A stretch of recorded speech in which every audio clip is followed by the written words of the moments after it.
Hello students, this is Neha. I hope you all are well, and this is the second part of your fourth chapter of civics. So let's begin.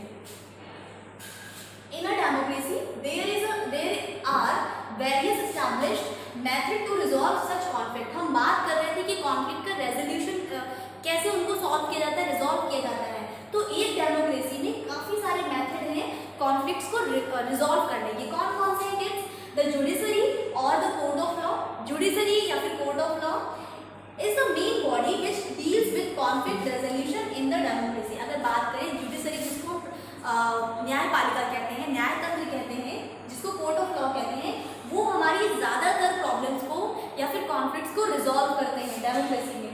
The court is an impartial body and is therefore expected to resolve conflicts in fair and just manner.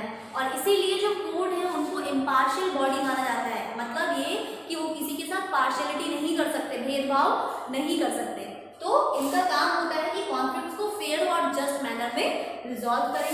उसके बाद second body होती है उसको हम police कहते हैं. The police is another body which deals with conflict resolution. Police भी हमारे कॉन्फ्लिक्ट को रिजॉल्व करती है. The police are responsible for maintaining law and order in the country on a daily basis. Police personnels ही बहुत ज़्यादा responsible होते हैं हमारे डेली बेसिस के कॉन्फ्लिक्ट को रिजॉल्व करने के लिए. उसके बाद in case where the police are unable to control the situation, ऐसे भी केसेस होते हैं जहाँ पे पुलिस जो है सिचुएशंस को कंट्रोल नहीं कर पाते. In the army is brought है, उसमें आर्मी को इन्वाइट करते हैं और बुलाते हैं, ठीक है, प्रॉब्लम को सॉल्व करने के लिए. The people imposes curfew, the police imposes curfew in troubled places and the army conduct flag marches to make people feel safe. क्या करती है पुलिस? ऐसे में इम्पोज कर देती है कर्फ्यू, मतलब कि इस टाइम से इस टाइम तक आपको बाहर नहीं आना है, तो ऐसे कर्फ्यूज बना देते हैं, कुछ प्लेसेस पे लगाते हैं.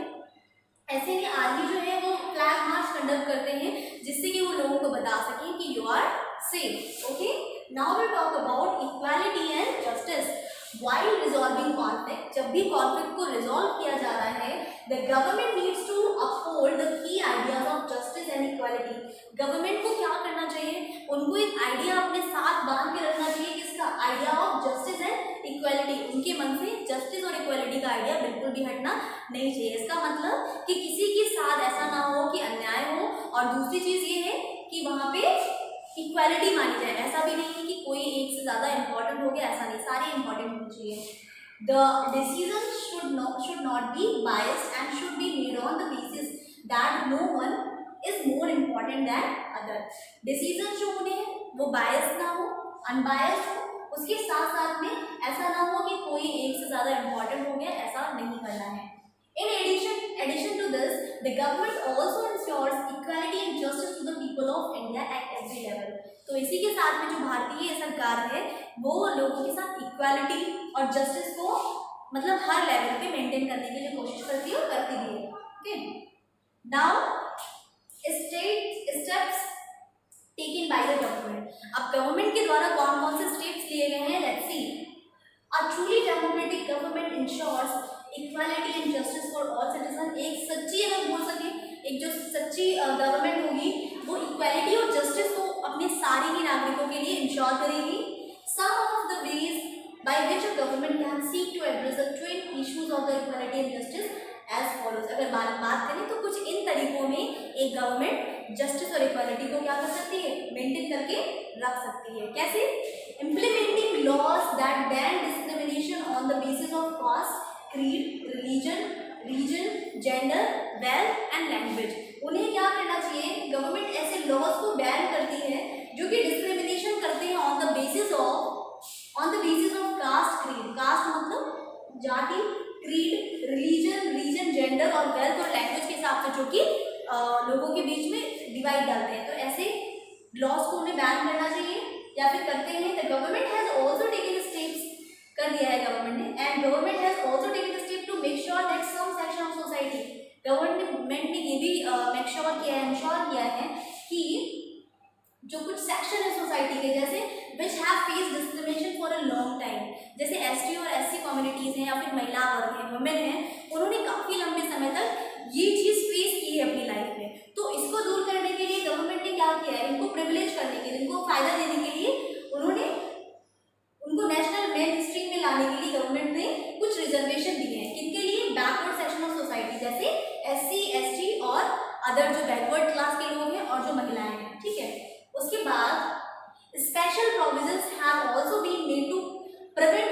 फर्टिसाइड, गवर्नमेंट ने कुछ स्पेशल प्रोविजंस बनाए हैं जो कन्या भ्रूण हत्या होती है, फीमेल फर्टिसाइड, मतलब एक बच्ची को जन्म लेने से पहले माँ के गर्भ में ही मार देना। तो इसको रोकने के लिए गवर्नमेंट ने कई सारे लॉज बनाए हैं, जैसे कि अल्ट्रासाउंड नहीं करा सकते आप कहीं पे भी, आप जेंडर की चेकिंग नहीं करवा सकते कि बेटा है या बेटी, तो ये सारी चीज़ें गवर्नमेंट ने ऑलरेडी बैन की हैं। इसके लिए उनको सजा मिल सकती है, जेल मिल सकता है और पेनाल्टी भी हो सकती है। To promote gender equality many state government have waived or lowered fees for girls student in government schools and colleges. Gender equality को बढ़ाने के लिए गवर्नमेंट ने जो महिला शिक्षा है या फिर जो गर्ल की शिक्षा है उसके लिए उन्होंने क्या किया है, या तो उन्होंने फीस को बिल्कुल माफ़ कर दिया है या फिर उसको बहुत ज़्यादा कम कर दिया है ताकि ज़्यादा से ज़्यादा गर्ल्स का पार्टिसिपेशन हो एजुकेशन लेने में। ओके, उसके बाद में the Mandal commission was established in India in 1979 by the Janata party government under the prime minister of Morarji Desai. तो आप याद रखिए कि जो मोरारजी देसाई की गवर्नमेंट के दौरान एक मंडल कमीशन बनाया गया था 1979 में, और ये किस पार्टी के थे मोरारजी देसाई? जनता पार्टी के। ठीक है, अब इन्होंने किया जिस टाइम वो प्राइम मिनिस्टर थे तो उन्होंने मैंडेट किया आइडेंटिफाई द सोशली और एजुकेशनली बैकवर्ड। उस टाइम पर उन्होंने जो कमीशन बनाया उन्होंने आइडेंटिफाई किया जो एजुकेशनली और सोशली बैकवर्ड लोग थे उनको। It was handed by the Indian parliament, और ये इंडियन पार्लियामेंट के द्वारा हैंड ओवर किया गया बीपी मंडल टू कंसीडर, जो कि बीपी मंडल थे, to consider the question of seat reservation. ठीक है, तो इन्होंने इस क्वेश्चन जो सीट रिजर्वेशन का होता है ना सिस्टम, इसको इन्होंने लिया अपने उसमें। उसके बाद quotas for people to redress caste determination. कुल मिलाके इतना समझना है आपको कि मोरारजी देसाई जिस टाइम प्राइम मिनिस्टर थे 1979 में एक आपका कमीशन बनाया गया मंडल कमीशन, तो इन्होंने कुल मिला के जो बैकवर्डनेस होती है एजुकेशनली और सोशली उनको आइडेंटिफाई किया और उनके कोटास और रिजर्वेशन की बात की गई। ये बीपी मंडल, ठीक है, जो एक बीपी मंडल थे उनकी अध्यक्षता में, तो इन्होंने कोटास के बारे में बात की ताकि जो कोटास हैं और जो रिजर्वेशन है उन लोगों को मिल पाए जो कि सोशली और इकोनॉमिकली वीक है। ओके, तो ये हुआ। लास्ट में we need to understand that empowerment of women is intrinsic to the growth and development of a country. अगर बोले कि जो वुमेन का एम्पावरमेंट और महिला सशक्तिकरण है, अगर हम चाहते हैं कि हमारे देश का ग्रोथ हो तो हमें इसको भी ध्यान में बराबर रखना चाहिए, बहुत ज़्यादा जरूरी है ये। Mere enactment of laws shall not sufficient. हो सकता है कि जो लॉज बनाए जा रहे हैं वो उतने सफिशिएंट नहीं है जितना कि उनका इम्प्लीमेंट। हमारे पास बहुत सारे लॉ ऑलरेडी हैं, अगर हम उनको ठीक से इम्प्लीमेंट कर देंगे तो जो बोल सकते हैं कि जितना हमें लेवल चाहिए, इक्वालिटी चाहिए सोसाइटी में, वो अपने आप मेंटेन हो जाएगी। Citizen need to work together to create a successful democracy. और इसके लिए हमारे देश के नागरिकों को भी बराबर काम करने की ज़रूरत है। ऐसा नहीं है कि सिर्फ गवर्नमेंट काम करेगी, हमारे भी अपने कुछ ड्यूटीज हैं। They have to take keen interest in what is going on. लोगों को ध्यान रखना चाहिए, इवन हमें भी ध्यान रखना चाहिए कि क्या चल रहा है पॉलिटिक्स में, ठीक है, क्या चल रहा है हमारे आसपास। बी पॉलिटिकली इन्फॉर्म, पॉलिटिकली आप इन्फॉर्म होने चाहिए and express their opinion fearlessly. और हमें अपने ओपिनियन को बिना डरे रखना चाहिए। मतलब एक जिम्मेदार इंसान वो है जो कि क्वेश्चन करता है, ठीक है। They should be willing to participate in the process of decision making in a constructive way. और इसी तरीके से हमें पार्टिसिपेट करना चाहिए डिसीजन मेकिंग प्रोसेस में। जैसे कि अगर वोटिंग चल रहा है या फिर वोट्स आने वाले हैं, ठीक है, तो ऐसे में हमें इलेक्शन में वोट करनी चाहिए। इससे हमें पता चलेगा, क्योंकि हम पार्टिसिपेट कर रहे हैं अपनी गवर्नमेंट को फॉर्म करने के लिए। सिर्फ दोष नहीं देना है, हमें उन लोगों को भी लाना है जो कि हमारे लिए काम कर सकते हैं और हमें बराबर क्वेश्चन भी करते रहना है। ये कंस्ट्रक्टिव वे है अपनी देश की गवर्नमेंट और उसकी हालत को ठीक करने का। So this is all about our chapter and last में मैं आपको रिकलेक्ट करूंगी इस चैप्टर को कि हमने क्या क्या पढ़ा है। सो अपार्टेड क्या था, एक ऑफिशियल पॉलिसी थी किसकी, रेशियल सेग्रीगेशन की, जो कि स्किन कलर पे बेस्ड होती थी, ब्लैक और व्हाइट में।